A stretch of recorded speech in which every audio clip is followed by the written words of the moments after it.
माँ, ये सिर्फ शब्द नहीं है, बल्कि पूरी दुनिया का वो सबसे गहरा और प्यारा रिश्ता है जो कभी गिनकर नहीं मिलता। वो हमेशा देती रहती है, वो भी बिना कुछ मांगे।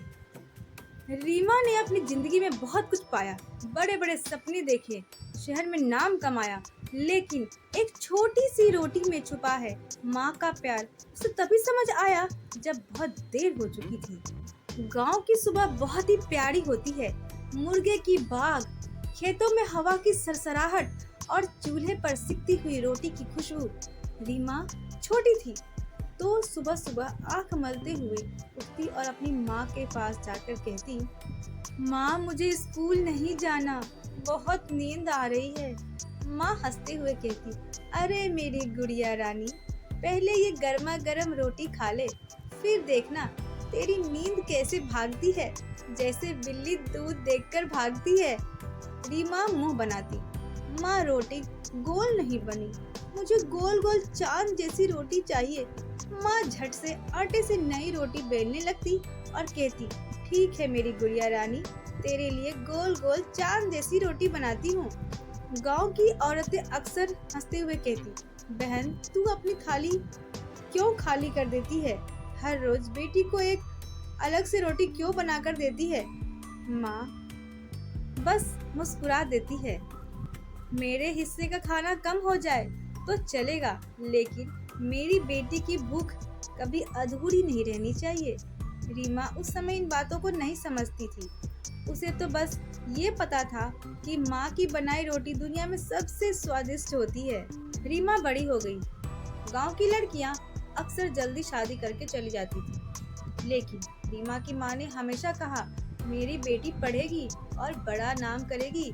लोग ताने मारते, लड़की को इतना पढ़ाकर क्या करोगी, शादी करके पढ़ाई घर चली जाएगी। लेकिन माँ डटकर जवाब देती, अगर मेरी बेटी पढ़ाई करना चाहती है तो मैं क्यों ना पढ़ाऊं, और अगर बेटी पराई भी हो जाएगी तो क्या हुआ, उसका ज्ञान, उसकी इज्जत और उसका आत्मविश्वास तो हमेशा उसके साथ रहेगा। माँ दिन रात मेहनत करती, लेकिन रीमा की पढ़ाई कभी भी रुकने नहीं दी। अब रीमा ने शहर की यूनिवर्सिटी में दाखिला लिया तो माँ की आंखों में खुशी के आंसू थे। वो बार बार कहती, मेरी बेटी अब आसमान छुएगी।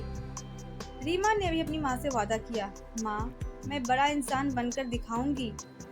जब रीमा जाने लगी तो उसकी माँ ने उसके बैग में कुछ रोटियां और अचार रख दिए। रीमा हंसते हुए कहती है, माँ अब मैं पिज्जा बर्गर खाऊंगी, ये रोटी कौन खाता है। माँ ने हंसते हुए कहा, बेटा ये सिर्फ रोटियां नहीं है, इसमें मेरा प्यार भी भरा हुआ है। शहर की दुनिया कुछ अलग ही थी। ऊंची ऊंची इमारतें, कॉलेज की भीड़, नए नए दोस्त और हर तरफ कंपटीशन। शुरू में रीमा हर दिन माँ को फोन लगाती और माँ से सारी बातें शेयर करती। माँ आज मैंने मेट्रो में सफर किया, माँ आज मैंने पहली बार पिज्जा खाया।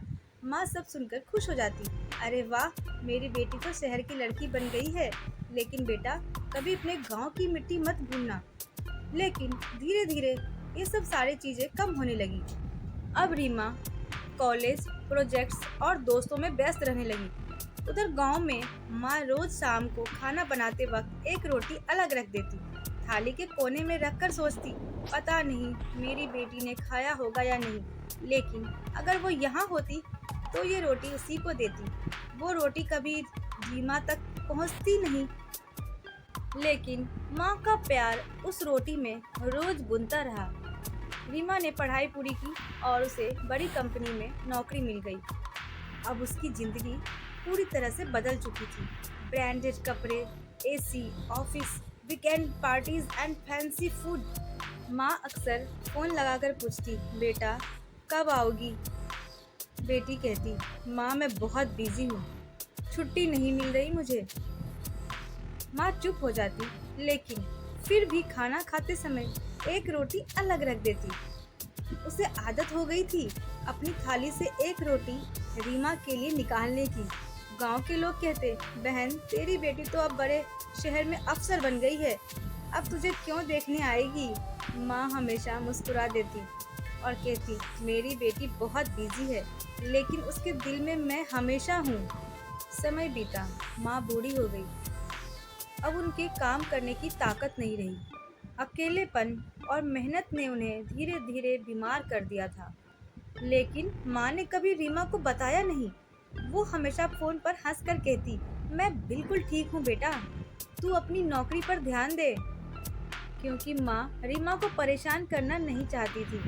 माँ की हालत बिगड़ने लगी, लेकिन वो फिर भी खाना खाते वक्त एक रोटी अलग रखती थी, क्योंकि वो माँ थी। एक दिन गांव से रीमा को किसी ने फोन किया। रीमा, तेरी माँ बहुत बीमार है, शायद आखिरी बार तुम्हें बुला रही है। रीमा की सांसें थम सी गई। वो फौरन छुट्टी लेकर गांव पहुंची। घर पहुंचकर उसने देखा माँ बिस्तर पर लेटी थी, बहुत कमजोर थी, लेकिन चेहरे पर वही पुरानी मुस्कान थी। रीमा रोते हुए बोली, माँ मैं आ गई, माफ कर दे मुझे देर हो गई। माँ ने कांपते हाथों से थाली की तरफ इशारा किया। वहाँ एक रखी की रोटी, गोल, हल्की सी जली हुई, जिस पर घी की बूंदें चमक रही थी। माँ ने धीमी आवाज में कहा, बेटी ये तेरे लिए है, आखिरी रोटी है।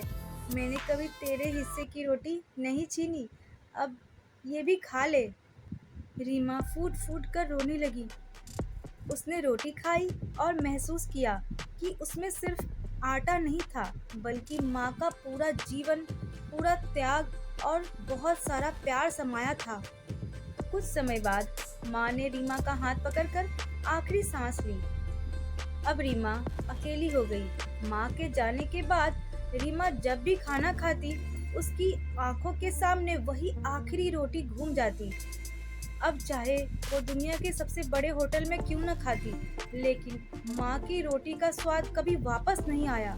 उसे समझ आया कि असली खुशी पिज्जा या बर्गर में नहीं, बल्कि उस रोटी में थी जो माँ ने कभी उससे नहीं छीनी। दोस्तों, यह कहानी सिर्फ एक रोटी की नहीं है।